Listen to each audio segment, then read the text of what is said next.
2024 is quickly approaching its end, and I've been reflecting on some of the anime we've had over this year. We started with Studio Trigger's adaptation of Dungeon Meshi blowing everybody away with the care put into the world and the animation. We had the long-awaited return of the Konosuba anime, proving once again the isekai is only good when it's parodying itself. And this season we finally got the Dandadan anime, which somehow surpasses an almost unadaptable manga. But in the midst of everything coming out this year, there's one series that I believe stands above the rest. A series that I think will really only become more relevant as time goes on, and it's even by the author of Goodnight Poon Poon. But for some reason, no one is talking about it.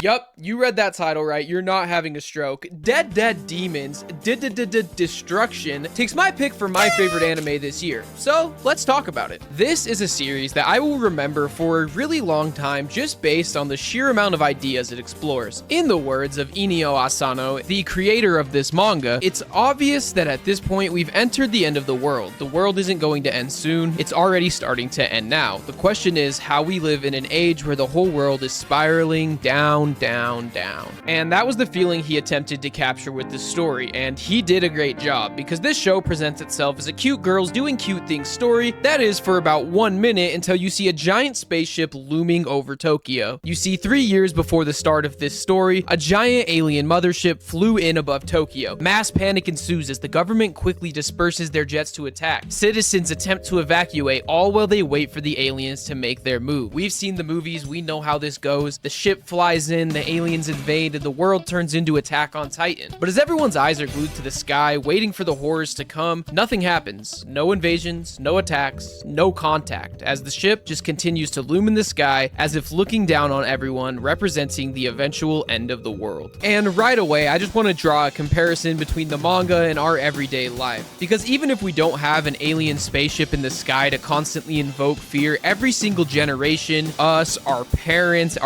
parents have lived with the threat of the end of the world. Even right now, we're constantly being told World War III is right around the corner, and the spaceship in the sky is able to take that feeling that literally everybody can relate to and visualize it so well. Whether you're rich, poor, young, or old, everyone can relate to that feeling of impending doom. And the series continues to follow the perspectives of many different groups: the innocent high school girls, the government that's attempting to take down the alien mothership, conspiracy theorists, and radical groups who believe something more sinister is at play, and eventually even the aliens themselves. But for the most part, our focus stays on the group of high school girls, and we get to see all the different ways that their lives are affected from the spaceship, ranging from minute inconveniences all the way to major deaths caused by falling debris. And eventually, we even get to see them have interactions with the aliens themselves as we learn more about everything going on in this insane world. And it's just impressive how many moving parts and perspectives he's able to handle in such a clean way. And probably the most interesting thing of the first 5 episodes or so is just seeing this idea explored. When death has been given form and is clearly visible in the sky, how would humans act? Well, everybody just kind of brushes it off and continues to live life like normal. Because when you really think about it, crazy world-changing events happen all the time. But in spite of that, the world keeps moving, because that's human nature. We need to survive, and human nature is one of the biggest overarching themes of this story. And for the first chunk of this story, you get to see ways that everyday life is affected and how technology, specifically military technology, evolves in an attempt to take down the mothership. One of the biggest strengths of not just this series, but Asano as an author, is just his understanding of the human psyche. He's able to make some of the most lively and real-feeling characters in any media, and the girls in this show just have so much personality. And from the second you meet them, they really leave an impression on you. These aren't your average kawaii, shy high school girls you've gotten used to in anime. Kodode is perverted and is trying to seduce your teacher, rather successfully I might add, and Oran is constantly saying out-of-pocket things and yapping about taking over the world, and they just end up feeling so much more like real people than you often find in anime. And the same amount of care is given to every single person throughout this whole series, which I love, because oftentimes in any form of media, authors will spend a lot of time developing a whole cast of characters, only for a lot of them to lose the spotlight and just feel like wasted potential, and in turn making you wonder why you spent any time with them at all. Or even worse, they feel the need to insert them into the story in order to give them closure, and it just feels forced. Looking at you, MHA. But this series does not fall into that. If someone is introduced, they will play a part in the story, and it never feels like they were just forced into it, or like you wasted time learning about them. Every single thing, down from how the characters act and each little interaction they have, all has a larger meaning within the grand scheme of things. Each character feels like they are so alive and up to things even when they're not on the screen, and in a story where you're so heavily critiquing society, you need characters as real as the message you are trying to portray. And really quickly, I just want to give Asano credit in writing Makoto, who's actually a decent representation of somebody who likes to cross-dress, because oftentimes in anime, characters like Makoto end up just becoming caricatures of the people they're trying to represent, or in cases like with Haku from Naruto, they just end up ignoring it altogether, which can be really frustrating. So to be able to write a character like this, do it in a realistic way, and not only make it feel natural, but also give a character in the friend group a different perspective from everyone else, is truly unique among anime. It's just not something you see very often. And I just had to acknowledge that because it's genuinely one of the better representations of somebody who's into that kind of thing that you can find in anime. You may ask yourself this question: why even follow these high school girls and not like the military? Well, if you ask the author himself, he'll say he did it because he knew people would be more willing to read a manga with cute girls in it. And although he is right, I think it also gives us a much more real and grounded view of this otherwise insane world, because everybody can relate with that feeling of going to school and dealing with that transition to adulthood. Now, we're getting into a little more spoiler territory here, but I'll try to keep it relatively spoilerless. Future Davis here, he failed to keep it relatively spoilerless, so if you don't want to get anything spoiled, I would suggest clicking off the video now. But if you still want to know, I don't state specific events that happen, but I do kind of allude towards some themes that it goes into later on, so proceed at your own risk. But 7 episodes in, we're given a flashback, and we begin to realize this show is not everything we've thought it was, because we finally get our first look at the invaders. And they aren't these gross and scary things that everyone has imagined them being, but instead they're these small and humanoid-like things, and although they have advanced technology capable of violence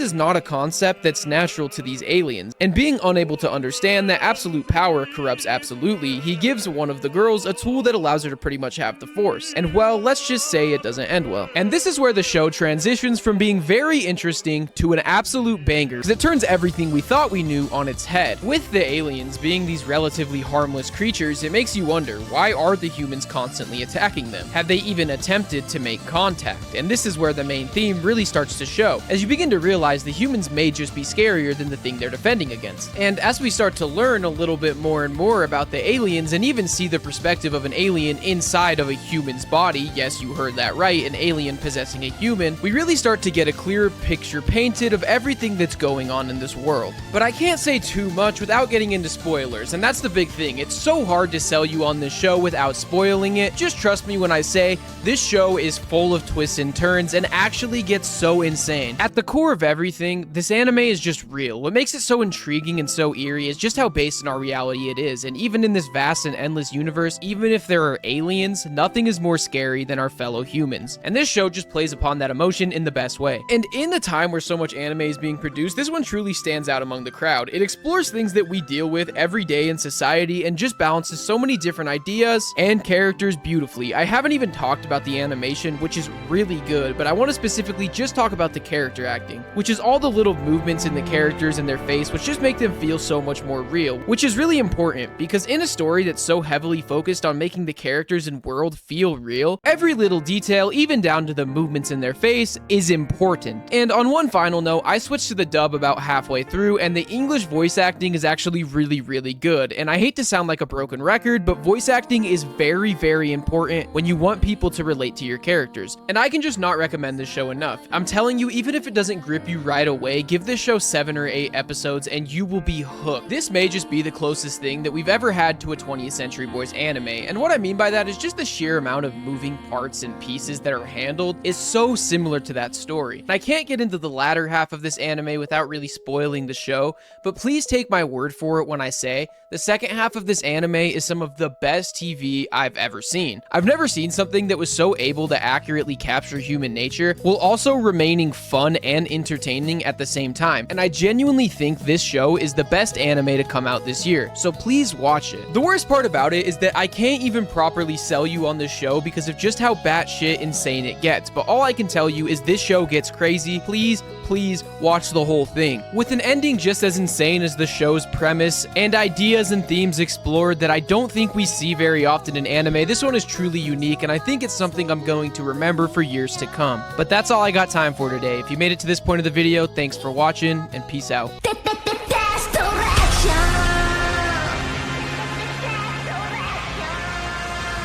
Destruction.